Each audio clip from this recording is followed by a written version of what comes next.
Hello Home Chef, how is it going? Today we are going to make veggie pack detox soup. It is fat burning, anti-inflammatory, super easy and delicious. Let's get started.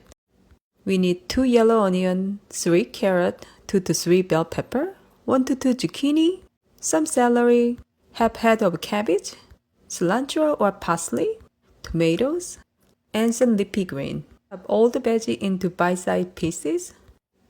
In a big pot, add 2 tablespoons oil. Add onion and bell pepper. Let it cook for a few minutes.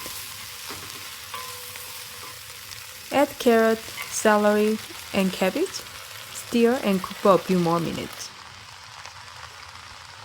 Season with 2 teaspoons of cumin powder, 2 teaspoons of turmeric powder, 2 tablespoons of 21 spice mix or Italian seasoning, 1 teaspoon paprika powder, some ground black pepper, 1 tablespoon better than bouillon or salt to taste. Next, add canned tomato and 8 cups of water or broth. Bring it to boil. Add zucchini and fresh tomato. Bring it to boil and simmer to cook thoroughly for 15 to 25 minutes.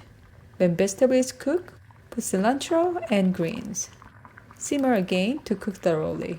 This soup is perfect as a meal replacement or a light meal that is satisfying and full of nutrients. Thank you very much for watching. Hope to see you next time. Happy cooking!